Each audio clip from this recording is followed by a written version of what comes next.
Hello जय हिंद दोस्तों, स्वागत है अपने चैनल मैट्रिक्स वाला में। तो चलिए आज आप लोगों को जो है कक्षा 10 का जो है आप लोगों को बता दे कि पहला चैप्टर में क्या क्या चीज़ है। तो पहला चैप्टर में आपको जो वास्तविक संख्या पढ़ने के लिए है, फिर उसमें सिद्ध करने के लिए अपरिमेय परिमेय है, और उसके लिए एचसीएफ एलसीएम यूक्लिड से बताया गया है। उसके बाद जो है आप लोगों को मतलब जो लंबी विभाजन से आप लोगों को क्या करना है, मतलब शांत है कि अशांत है, वो सब चेक करने के लिए बताया गया है। तो चलिए इसी का पहला मतलब जो है प्रश्नावली क्या है, 1.1 क्या है, 1.1। तो इसमें आप लोगों का एनसीईआरटी प्रश्न बताएंगे। तो इसमें आप लोगों का मतलब जो पहला हैंडल में था कि यूक्लिड विभाजन से आप लोगों को एचसीएफ ज्ञात करने के लिए क्या था, यूक्लिड विभाजन से एचसीएफ ज्ञात करने के लिए। तो आप लोगों को बारी बारी से 3 एचसीएफ दिया है, तो तीनों एचसीएफ को आपको बताएंगे। और आप लोग जो जो नए आते हैं कृपया चैनल को सब्सक्राइब करके और लाइक जरूर कीजिएगा। तो हमसे जुड़े रहने के लिए आप लोगों को व्हाट्सएप ग्रुप से भी जुड़ना है, क्योंकि उस पर आप लोगों को इसका पीडीएफ, संपूर्ण पीडीएफ आपको फ्री में दिया जाएगा, आप लोग वहां से फ्री में डाउनलोड कर पाएंगे। तो चलिए स्टार्ट करते हैं।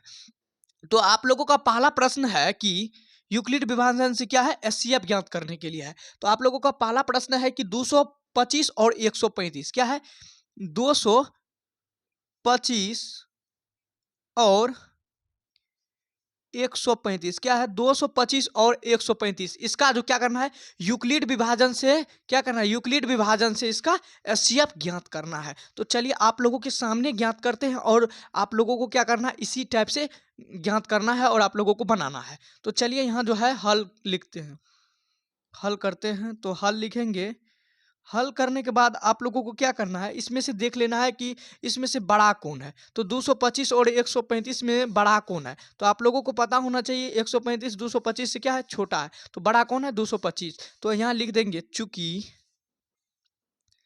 225 ग्रेटर देन, बड़ा है तो ग्रेटर देन देंगे, ग्रेटर देन 135 क्या देंगे, ग्रेटर देन 135 हो गया। चूंकि 225 ग्रेटर देन 135, उसके बाद लिखेंगे कौन सा नियम से बना रहे हैं, विधि से बना रहे हैं, तो यूक्लिड विभाजन से। तो लिखेंगे इसलिए यूक्लिड यूक्लिड विभाजन विभाजन एल्गोरिथम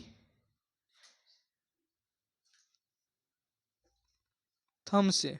तो आप लोगों को क्या करना है, एल्गोरिथम से ज्ञात करना है। तो आप लोगों को इसी टाइप से लिख देना है, चूंकि 225 ग्रेटर देन 135, इसलिए यूक्लिड विभाजन एल्गोरिथम से। और आप लोगों को क्या है, देखिए यूक्लिड का कथन आप लोगों को भी पता होगा, क्या होता है ए बराबर बी क्यू प्लस क्या होता है, आर होता है। आप लोगों को इतना बात याद जरूर होगा कि ए बराबर क्या होता है, यूक्लिड का कथन ए बराबर बी क्यू प्लस आर होता है। तो चलिए देखते हैं मतलब क्या करना है। अब देखिए यहाँ जो है 225 को यहाँ उतार लेना है, क्या करेंगे, 225 को यहाँ उतार लेंगे, फिर यहाँ इक्वल दे देना, इक्वल देने के बाद 135 को यहाँ उतार लेंगे, 135 को यहाँ उतार लेंगे। अब आप लोगों को देखिए क्या करना है, क्या होता है, यहाँ देखिए आप लोगों को यहाँ देखिए भाज बराबर भाजक गुना भागफल प्लस शेषफल का मतलब जो है नियम लागू है। तो आप लोगों को क्या करना है, यह क्या हुआ, ये आपको देखिए ये भाज हुआ, ये मतलब भाजक हुआ और भागफल निकलेगा, उसके बाद शेषफल भी निकलेगा। तो क्या करना है, इससे भागा देना है। तो 135 से क्या करना है, आपको आपको इसी में नहीं भगा देना है, आप लोगों को दिखा रहे हैं भागा करके, आप लोग और किसी में कीजिएगा। चलिए 225 भागा दीजिए, तो 135 आप लोगों को, तो यहाँ 0 हो गया, 12 में से 9, तो 90 हुआ। तो क्या करेंगे, देखिए भाजक गुना, इंटू में है तो गुना होगा, भाजक गुना भागफल। तो भागफल कितना निकला आपका, 1 निकला है, देख लीजिए 1 निकला है। और शेषफल क्या निकला है, 90। तो प्लस में शेषफल, तो आप लोगों को हो गया प्लस शेषफल हो गया। उसके बाद फिर क्या करना है, आप लोगों को यहाँ या का चिन्ह दे देना है, क्या है, या का चिन्ह दे देना है। या का चिन्ह क्यों देते हैं, अब की बार जो है एक लाइन में दो बराबर आएगा, इसलिए या का चिन्ह देते हैं। एक ही लाइन में दो बराबर नहीं होना चाहिए, जो होगा तो पहले वाला या हो जाएगा, या में बदल जाएगा। तो क्या करेंगे, 135 को यहाँ उतार लेंगे, 135 उतारने के बाद ये वाला 90 जो है यहाँ उतार लेंगे, कहाँ, यहाँ पे।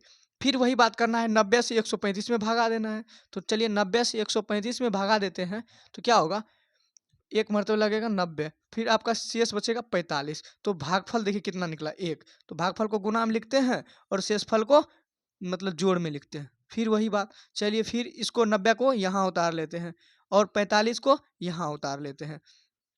उतारने के बाद फिर क्या करेंगे, इससे भगा देंगे। तो 45 से 90 में जो भगा देंगे, 45 दूना क्या होता है, 90 होता है। तो आपका कट जाएगा, मतलब 0 बच गया। तो यहाँ क्या करेंगे, इसको भागफल 2 है और शेषफल आपका क्या निकला, 0 निकल गया। 0 निकल गया ना, जब आपका शेषफल यहाँ 0 निकल जाता है तो आपका ये आंसर हो जाता है। क्या होता है, आंसर हो जाता है। तो आपको लिखना है अतः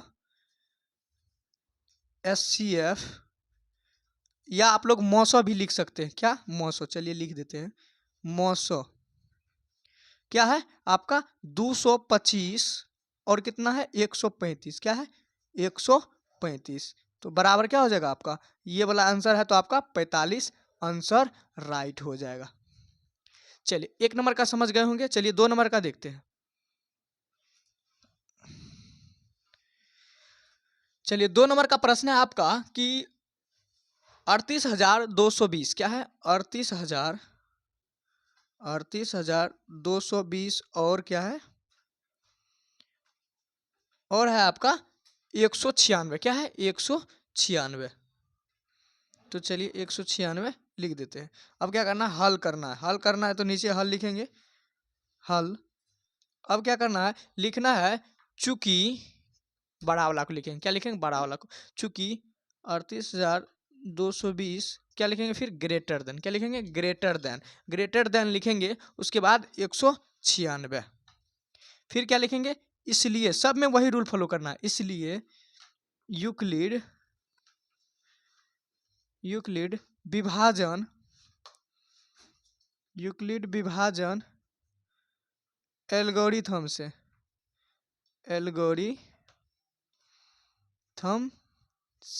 चलिए लिख दिए यूक्लिड विभाजन एल्गोरिथम से। अब क्या करना है, इसको यहाँ उतार लेना है।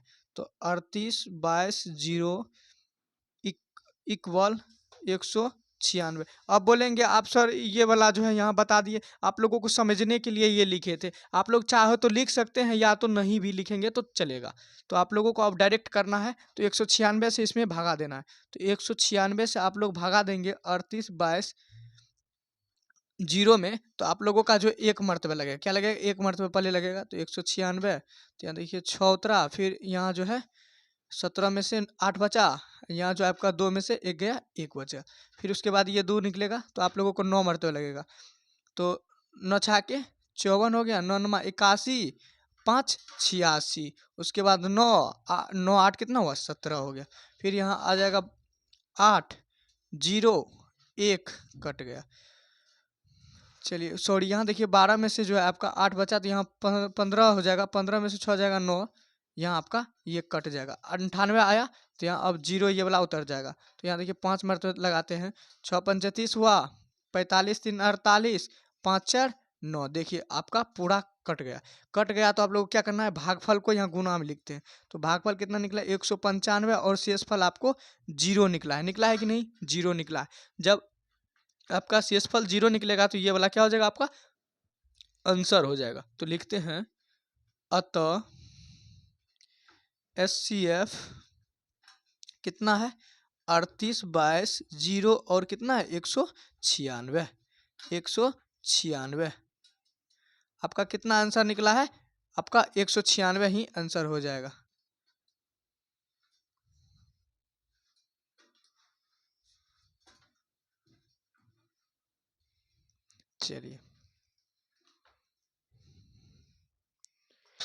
चलिए आगे का प्रश्न देखते हैं। आगे का प्रश्न आपका है 3 नंबर का।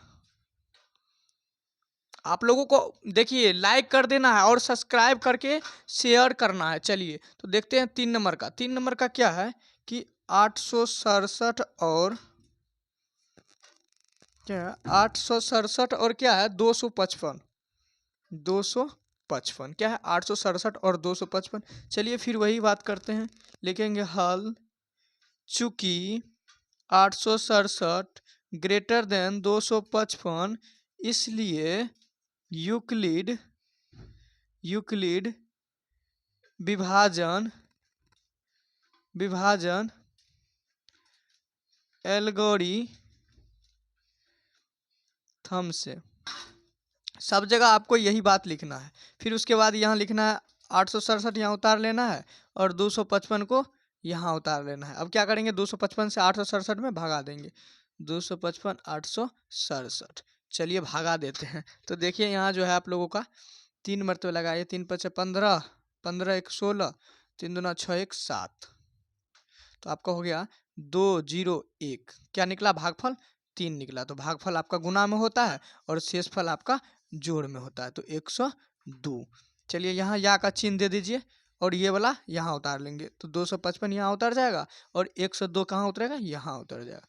चलिए 102 से क्या करेंगे? 255 में भागा देंगे, तो आपका 2 मरतबे से क्या हो जाएगा? 402। तो आपका 51 यहाँ शेष बचेगा। भागफल 2, तो भागफल 2 निकला, गुना में आएगा और शेषफल आपका क्या निकला? 51। 51 आपका यहाँ आ जाएगा। फिर उसके बाद क्या होगा? फिर इसके बाद यही यहाँ उतरेगा। जब तक आपका शेषफल 0 न हो जाए तब तक आप लोग ऐसे करते रहेंगे। चलिए तो यहाँ देखिए आपका जो है क्या होगा? 51 यहाँ उतर जाएगा। 51 से भगा देंगे 102 में, तो क्या होगा? 2 मरतबे लगेगा, 102 आपका कट गया। तो यहाँ देखिए आपका कटा है, आपको 0 भी हो सकता है ना। तो चलिए यहाँ 2 है, तो आपका भागफल 2 निकला, फिर शेषफल 0 निकला। जब आपका यहाँ 0 आ जाता है शेषफल, तो आपका ये वाला क्या होता है? आंसर हो जाता है। तो लिखेंगे अतः HCF क्या है? 867 और 255 क्या होगा आपके पास? तो 51 आंसर आपका राइट हो जाएगा। चलिए इसी टाइप से आप लोगों को क्या करना है? एचसीएफ को यूक्लिड विभाजन से सॉल्व करना है। चलिए आगे बढ़ते हैं। आगे आप लोगों का है कि आप लोगों का सवाल है कि मतलब जो है मेरे पास अभी तो क्वेश्चन नहीं है, तो आप लोगों को क्या करना है? देखिए आप लोगों को एनसीईआरटी में प्रश्न मिल जाएगा, सिर्फ आप लोगों को बता देंगे कि इसमें मतलब क्या करना पड़ता है। तो आप लोगों को जो है इसमें जो है मतलब विषम पूर्णांक जो है ज्ञात करना रहता है। तो आप लोगों को जो है 2 नंबर का क्वेश्चन आप लोगों को मिला लीजिएगा। तो आप लोगों को इसी टाइप से बनाना है 2 नंबर का।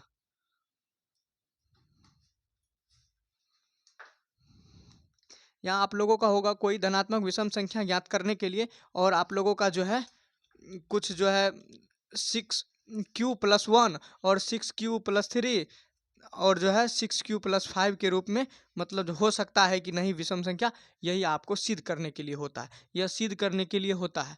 तो आप लोगों को क्या करना है? इसी टाइप से अभी बताएंगे, उसी टाइप से सिद्ध करना होता है। चलिए मेरे पास एनसीईआरटी का बुक नहीं है, मतलब जो कहीं रख दिए हैं, तो आप लोगों के पास जो है दूसरा बुक से आपको बता रहे हैं, तो यही क्वेश्चन आप लोग मिला लीजिएगा, यही होगा। थोड़ा सा मतलब क्वेश्चन अंतर रहता है। चलिए मतलब बनता सॉल्व वही तरीका से होता है। तो चलिए यहाँ जो है आप लोगों को लिखना है माना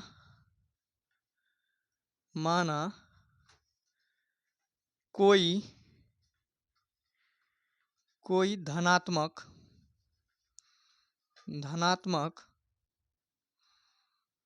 विषम पूर्णांक, क्या लिखना है? विषम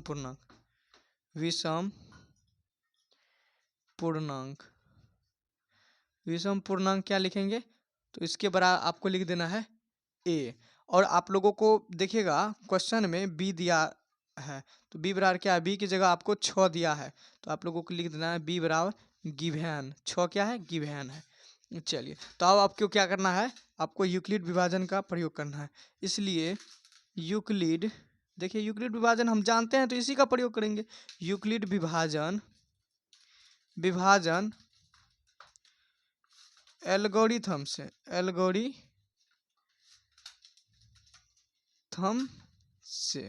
चलिए यूक्लिड विभाजन एल्गोरिथम से अब क्या करेंगे? इसका कथन तो आप लोगों को बता दिए थे, क्या होता है? a बराबर BQ प्लस क्या होता है? R होता है। आप लोग को लिख लेना है, जहाँ ये देखिए आपका ऑब्जेक्टिव में भी ये पूछा जाता है। क्या पूछा जाता है कि यूक्लिड का कथन क्या होता है? तो 0 less than equal R less than B क्या होता है? जहाँ 0 less than equal R less than B होता है। तो चलिए आगे देखते हैं। अब क्या करना है? अब आपको ये तो लिख देना है, और देखिए b का मान जो यहाँ 6 है, तो क्या करेंगे? 6q प्लस r क्या हो गया? 6q प्लस r हो गया। उसके बाद अब देखिए आपका q का मान क्या आ गया? 6 है। तो यहाँ आपका जो है यहाँ देखिए q बराबर क्या आ गया? 6 आ गया। तो आप लोगों को जो है r क्या हो जाएगा?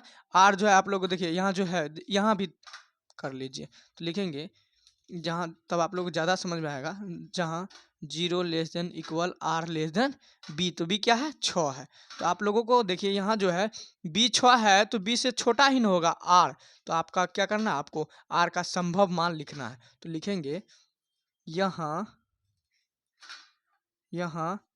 आर का संभव मान, क्या लिखेंगे यहाँ आर का संभव मान क्या होगा, तो 0 1 2 3 4 5, 6 भी होगा नहीं, 6 से छोटा ही होगा। तो आप लोगों को 5 तक या आर का संभव मान लिख देना। अब देखिए इसमें करना कुछ भी नहीं पड़ता है। अब क्या करेंगे, अब जो है आर बराबर 0 लेंगे, एक बार 2, एक बार 3, एक बार 4, ऐसे करके ही बनाना। तो लिखना है यदि आर बराबर 0 हो तो, यदि आर बराबर 0 हो तो ए बराबर क्या हो जाएगा, ए बराबर आपका हो जाएगा 6q प्लस क्या होगा, आर की जगह क्या देंगे 0 देंगे, तो आपका ये हो जाएगा 0। तो आप इसको जोड़ेंगे तो क्या हो जाएगा 6q। अब फिर लिखेंगे यदि आर बराबर क्या लिखेंगे, अब 1 हो तो, 1 हो तो ए बराबर क्या हो जाएगा, ए बराबर हो जाएगा 6q प्लस आर की जगह क्या लेंगे, अब एक मान बिठाएंगे 1, तो आपका इतना हो गया। फिर लिखेंगे यदि अब आर बराबर 1 लिए तो अब क्या लेंगे 2 लेंगे, तो आर बराबर 2 हो तो क्या लिखेंगे, ए बराबर 6q और आर की जगह क्या है 2 है, तो 2 लिख दिए। इसी टाइप से आगे मतलब 5 तक लिखना है, तो लिखते जाइए। यदि इसमें देखिए यहाँ जो है आप लोग देखिए 6q प्लस 2 है कि नहीं है तो आप लोग यहाँ कॉमन ले सकते हैं। क्या होगा कॉमन, देखिए कॉमन लेके दिखाते हैं। 2 कॉमन लेंगे तो क्या हो जाएगा 3q प्लस क्या हो जाएगा 1 हो जाएगा, 1 होगा कि नहीं होगा, 1 हो जाएगा। चलिए यदि r बराबर 3 हो तो a बराबर 6q प्लस 3। अब आप यहाँ देखिए यहाँ क्या होता है 6q प्लस 3, तो आप बोलेंगे यहाँ भी कॉमन ले सकते हैं। तो देखिए यहाँ आप लोगों को सम कॉमन लेना है, मतलब विषम ज्ञात करने के लिए यहाँ जो है आप लोगों को सम निकाल लेना है, तो सम कॉमन लेना है, विषम नहीं लेना है, इसलिए इसको छोड़ देंगे। चलिए लिखेंगे फिर यदि r बराबर 4 हो तो a बराबर क्या हो जाएगा 6q प्लस 4। तो इसमें देखिए इसमें सम कॉमन हो जाएगा 2, क्या होगा तब फिर 2 कॉमन होगा तो 3q प्लस 2। चलिए आगे देखते हैं। अब लिखेंगे तथा छोड़ दीजिए, यदि ये लिखिए यदि r बराबर 5 हो तो क्या होगा, 5 हो तो a बराबर क्या हो जाएगा 6q प्लस 5 हो जाएगा, 6q प्लस 5। अब क्या लिखना है, अब यहाँ देखिए थोड़ा सा चीज़ लिखना पड़ता है। लिखेंगे यहाँ जो है आपको सम दिखाएंगे, यहाँ 6q क्या है 6q है, फिर उसके बाद क्या है ये है, तो ये है तो आपको कॉमन लेकर के दिखा दिया, ये भी सम है तो आपको यही लिखना है 6q प्लस 2 एवं और क्या है, और यहाँ कॉमन लिए तो ये वाला हो जाएगा 6q प्लस 4। एक क्या है, एक जो है सम संख्या है, क्या है एक सम संख्या है, इसलिए क्या होगा, इसलिए क्या हो जाएगा 6q प्लस 1 फिर 6q प्लस 3 एवं 6q प्लस 5 क्या होगा, एक विषम संख्या होगा, एक विषम संख्या होगा।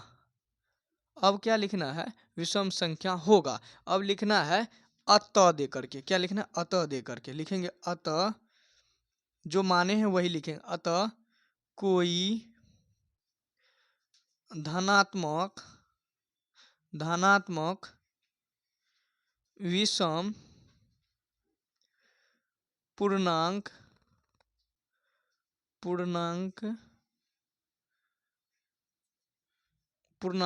बराबर पूर्णांक क्या होगा, अब आपका देखिए कोई धनात्मक विषम पूर्णांक, विषम ही नहीं लिखना है तो क्या हो जाएगा 6q प्लस 1 6q प्लस 3 तथा 6 क्यूब + 5 के रूप का हो सकता है। आपका प्रश्न रहेगा इसके रूप में हो सकता है, तो आपको लिखना है के रूप में हो सकता है, में हो सकता है, हो सकता है। तो देखिए आप लोगों को इसी टाइप से क्या करना है, प्रूव्ड करना है। तो यहाँ आप लोग अब लिख सकते हैं, प्रूव्ड भी लिख सकते हैं। चलिए आप लोगों को समझ में आ गया होगा। तो चलिए आगे का प्रश्न देखते हैं। आगे का प्रश्न आपका है कि स्तंभों की अधिकतम संख्या ज्ञात करने के लिए, जिसमें आप लोगों को जो है सैनिक दिया रहता है, मतलब जो है आप लोगों का दिया रहता है। तो आप लोगों का 616 और 32 है। तो इसमें आप लोगों को स्तंभ की अधिकतम संख्या ज्ञात करना पड़ता है। तो आप लोगों को क्या करना है, 3 नंबर का ज्ञात करना है। 3 नंबर का आपका होगा कि हल देंगे। आप लोगों को क्वेश्चन देखिए, आप लोग एनसीईआरटी से मिला लीजिएगा। देखिए मेरे पास एनसीईआरटी बुक कहीं रख दी है, इसलिए मतलब नहीं मिला। तो आप लोगों का मतलब अगला प्रश्न जो बताएंगे उस सब का क्वेश्चन आप लोगों को जो है मतलब जो पढ़ करके बताएंगे। वैसे में आप लोग को लगता होगा कि क्या बताता है, मतलब नहीं समझ में आता। अभी मेरे पास जो है किताब नहीं है, इसलिए मैं आपको मतलब सिर्फ बना करके ही दिखाता हूँ। सिर्फ आपको यहाँ जो है ना मतलब दिया है कि इतना चीज़ को करना है बस, उसके बाद सवाल को लिखे नहीं है, इसलिए। तो चलिए यहाँ जो है आप लोगों को क्या करना है, स्तंभों की अधिकतम संख्या ज्ञात करना है। क्या करना है, तो यहाँ लिखेंगे स्तंभों की अधिकतम अधिकतम संख्या, अधिकतम संख्या बराबर क्या हो जाएगा। आप लोगों को पता होना चाहिए कि किसी भी महत्तम संख्या, अधिकतम संख्या, बड़ी से बड़ी संख्या, कम स्थान घेरे, ये सब चीज़ कहा जाए तो आपको एचसीएफ होता है। क्या होता है, एचसीएफ होता है। आप लोगों को नहीं पता होगा तो आप लोगों को क्या करेंगे, जो नोट्स देंगे आप लोगों को व्हाट्सएप ग्रुप में, उसमें आप लोगों को ये सब चीज़ जो है मतलब जो है सेंड कर देंगे। आप लोग उसे पढ़ करके समझ लीजिएगा कहाँ एचसीएफ होगा, कहाँ एलसीएम होगा। देखिए इसमें जो है एचसीएफ में क्या होता है, बड़ी से महत्तम संख्या होता है, अधिकतम संख्या होता है, बड़ी से बड़ी संख्या होता है, बड़ी मतलब जो अधिकतम मान होता है, अधिकतम परिमाप होता है, उसके बाद होता है कम से कम स्थान घेरे, इसी में होता है। और उसमें क्या होता है, एलसीएम में होता है उसमें होता है न्यूनतम संख्या। क्या होता है, न्यूनतम संख्या, अल्पतम संख्या, उसके बाद ज़्यादा से ज़्यादा स्थान घेरे, मतलब पुनः एक ही स्थान पर पहुंचना, उसमें क्या होता है, एलसीएम होता है। तो चलिए इसमें जो है आप लोगों को 3 नंबर का जो स्तंभों की अधिकतम संख्या ज्ञात कीजिए, तो करते हैं। आपको एचसीएफ क्या है, निकालना है। तो आप लोगों को देखिए पहले हम बता दिए यूक्लिड विभाजन से, तो आप लोग समझ गए हैं, तो आराम से इसको निकाल दीजिए। क्या करेंगे, तो देखिए क्या करेंगे, लिखेंगे इसमें बड़ा जो है उसको लिख देंगे 616 ग्रेटर देन 32। इसलिए उसको बता देते हैं, कौन विधि से बता देंगे उसको, कि यूक्लिडियन से बना रहे भैया। यूक्लिड विभाजन विभाजन एल्गोरिथम से, यूक्लिड विभाजन एल्गोरिथम से। अब क्या करेंगे, लिखना है 616 बराबर 32। क्या करेंगे, 32 से भागा ही देंगे, तो 32 से भगा दीजिए 616 में, तो आपका हो जाएगा 32 से जब भगा देंगे आपको एक मर्तबा लगेगा, तो 32 हो गया। फिर इसको घटेगा तो 11 में से 9, 5 में से 2, 6। आप देखिए 9 मरतबे लगाइए, 9 दूना 18, 9 तिया 27, 1 28, 8 8 हो गया। यहाँ आपको कट गया, तो यहाँ आपको जो है भागफल कितना निकला, 19, और शेषफल कितना निकला, 8। तो शेषफल को जोड़ते हैं कि नहीं। फिर क्या करना, 32 को यहाँ लिख देंगे और या 8 को यहाँ लिख देंगे। तो आपको पता होना चाहिए कि 8 के पहाड़ा में 32 आता है, तो 8 चौके 32 हो गया। यहाँ शेष आपको 0 बचा, आपको 0 बच गया, तो ये वाला क्या हो जाएगा, आंसर हो जाएगा। तो क्या लिखेंगे, अतः एचसीएफ नहीं, जो आपको मांगा जा रहा है वही लिखेंगे अतः स्तंभों की अधिकतम संख्या एचसीएफ बराबर क्या हो जाएगा, एचसीएफ बराबर 8 आंसर। तो आप लोगों को क्या करना है, इसी टाइप से बनाना है। देखिए आगे का प्रश्न जो है आप लोगों को मतलब जो है बिना क्वेश्चन का समझ में नहीं आएगा, तो हम प्रयास करेंगे आपको क्वेश्चन के साथ बताने के लिए, तो आप लोग को बताएंगे। और आप लोग जो जो नए आते कृपया चैनल को सब्सक्राइब करके और लाइक ज़रूर कीजिएगा। फिर मिलेंगे अगले वीडियो में, तब तक के लिए आप पढ़िए और जो है आप लोग मन से पढ़िए और अच्छे अंक के लिए जो है अभी से जागरूक हो जाइए। फिर मिलेंगे अगले वीडियो में, तब तक के लिए अपना ख्याल रखिए।